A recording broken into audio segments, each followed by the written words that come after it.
Normally, the second news video for the week would come on Sunday, but this story, nothing about this that I expect at all. So I wanted to make sure I talked about it now, I guess. Some of you are probably already going to know what I'm about to talk about because it's probably the biggest news of the past couple of weeks. It's this Bloomberg Shire report about the kind of internal structure breakdown right now of Sony's first-party studios and kind of what's going on behind the scenes and what that means for the games coming in the future. And there are a lot of very strange, unexpected nuggets of information here. And one of them is so weird that I thought about saving this entire story for the What a Weird Week video on Monday, but I'm not going to do that because this doesn't make any sense to me, and I'd like to talk about exactly why it doesn't make any sense. So let's start with what's even going on here. So Jason Schreier, formerly of Kotaku, now Bloomberg, releases a report that's essentially about what he calls dissatisfaction within Sony and their lesser-known first-party studios. Those being Sony Bend, really that being the one exclusively. So what he said essentially is that there is a game in development codenamed T1X, which was started by Michael Mumbauer. And this is someone you might not know by name, but he's the founder of Visual Art Service Group, which it's essentially a studio that assists, it's a supplemental studio or support studio that assists on a lot of Sony's first-party games. So they come in and handle some asset creation, bug testing, they do all sorts of things. Environmental work, support studios. They exist everywhere, especially in big AAA publishing. So Michael starts this project, codenamed T1X. He assembles a crew of 30 developers, and this game T1X comes on the heel of Sony rejecting the idea of remaking the original Uncharted game. Not remastering like we just saw a few years ago, remaking it. So what is T1X? T1X is a currently in development Last of Us remake.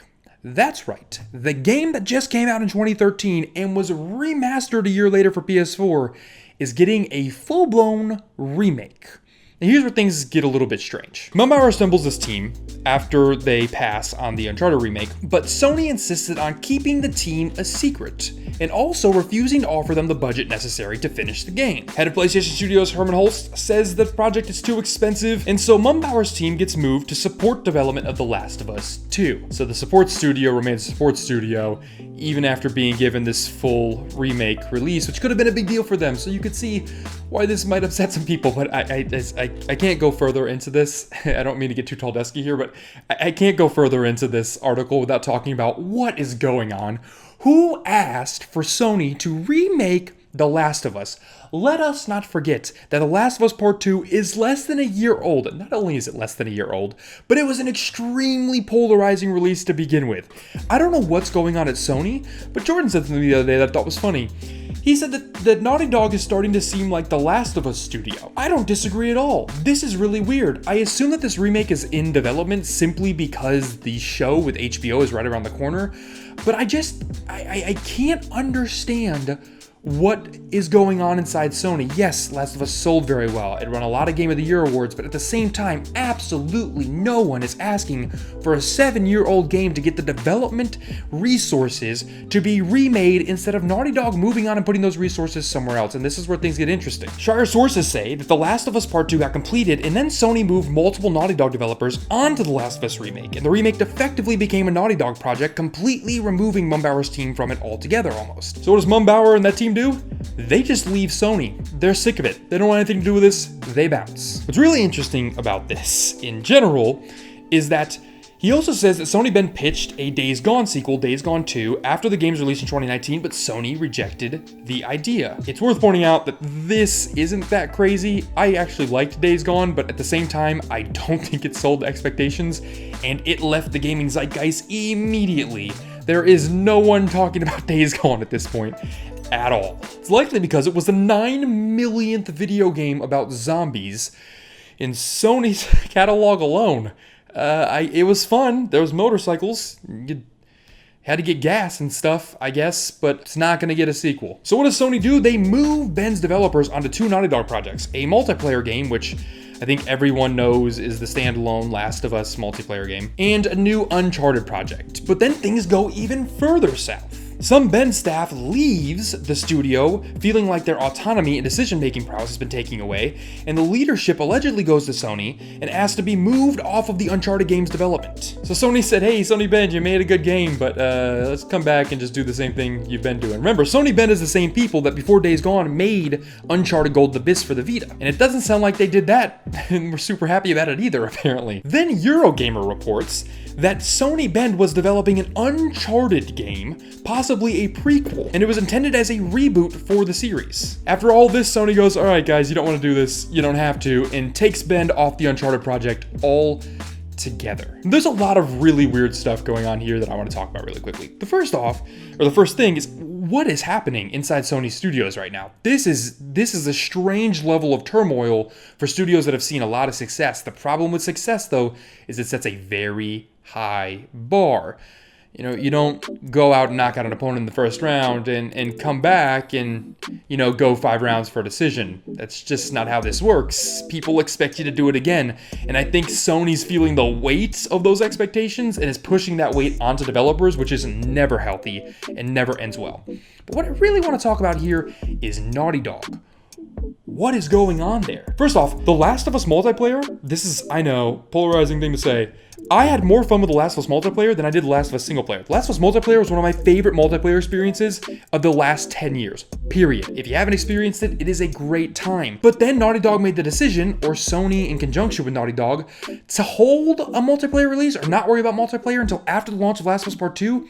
It's been almost a year. We don't even know what that is yet or if it's coming. I don't understand the logic there. You know people like that game mode, which is why you talked about including it to begin with. And instead you wait until all of the talk about Last of Us dies down. You missed the boat on that too. You release a very polarizing game, and then you wait on the multiplayer.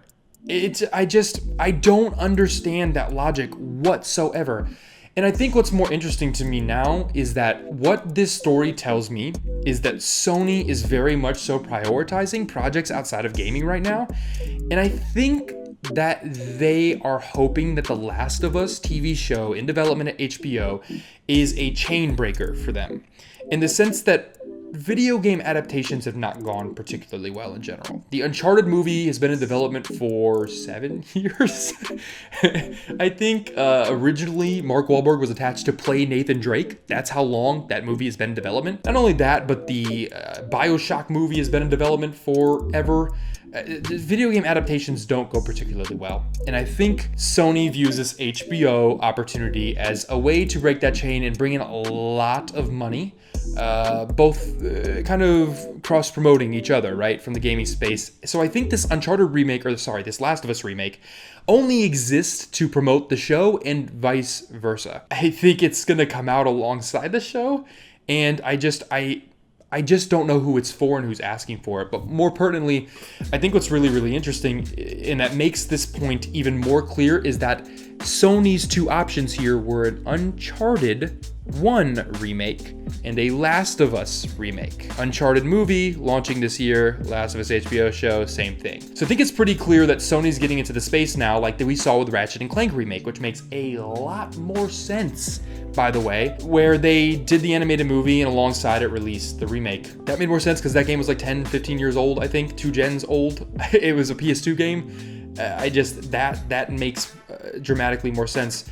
What I'm most disappointed about with this story, though, and the reason I felt like I should talk about it now instead of waiting until Sunday is just, I think we're in a space now where Sony is starting to feel like there are mediums that are as articulate as gaming to tell gaming stories. We're seeing a huge rise in gaming IP being adapted in television and film right now. Borderlands, Last of Us, BioShock, Uncharted, they're coming and coming and coming and coming. We're hearing about Ghost of Tsushima, all of these games being adapted. And if you look at a lot of those games, 3 of those are Sony properties. It's weird to me that this is even a thing. A lot of you know I'm very into television and film space. The reason it's hard to adapt video games into movies and television shows is because games are stories that are given an incredible amount of time to be told, but not just in the narrative, not just the 15-hour narratives we're talking about here, but also in the environmental storytelling, which is so important, in the agency that you give the player to go and discover their environment and immerse themselves on their own. Think about all of the stories in The Last of Us that are told just through environmental exploration, that can be missed, that are organic. You lose all of that in the film and television space. Think about all of the stories you create for yourself when playing an Assassin's Creed game that just don't exist when you turn it into a movie starring Michael Fassbender. Borderlands is a really great example of this. I cannot fathom why anybody thought that was a good idea, especially because as of late, Borderlands story is not the thing people are most stoked about. Man, I just wish Sony would trust their game makers to tell the stories they want to tell and let them continue to tell those stories. Not that this takes resources away from them. It doesn't. This isn't a zero-sum game. It's just, I would much rather see writers spend their time on, I don't know, maybe a Last of Us spin-off, or a new Uncharted game, or a new Assassin's Creed, just anything but these shows and movies that just are not panning out well. I'm just ready for Naughty Dog to move on, to do something new. I think I've had my fill for now of Uncharted. I've had my fill for now of Last of Us. I'm ready for them. I don't care if it's Jak and Daxter. It doesn't even need to be a new IP. Just, I want to see Naughty Dog do something new again. It's been over a generation since we've seen something new from Naughty Dog, a new IP, a fresh idea, and I'm excited to see that. But now I want to know what you guys think of all of this. What do you want to see Sony Ben make? Do you want to see a Days Gone 2? And I think the most important question I have, and the most obvious question I have, is really, really simple. Do you want to see another Last of Us game? Do you want to see another Uncharted game? Or are you ready to see Naughty Dog try something else? Are you ready to see them try a new IP? Do you want to see them go to Jak and Daxter? Or do you want to see them continue these franchises next? And do you want to play a Last of Us remake? Let me know the answer to any of those questions down in the comments below. Let's have a real conversation. Also, obviously, hit the like button if you haven't done that yet, and hit subscribe if you want to make sure you get all the videos. Obviously, some of you keep telling me you're not being notified. You got to hit the bell now. I've been away for a while, so that's just part of the process. If you hit the bell, you'll definitely be notified of all my videos. And hopefully on your screen right now are 2 more videos. I just want to clarify really quickly what the upload schedule is for the channel. It's What a Weird Week Mondays, the long form analysis stuff on Wednesdays, the new stuff on Friday and Sundays. So that should be the upload schedule going forward, with little aberrations here and there like this if new stuff pops up more quickly. So yeah, hopefully I'll see you guys in the next video.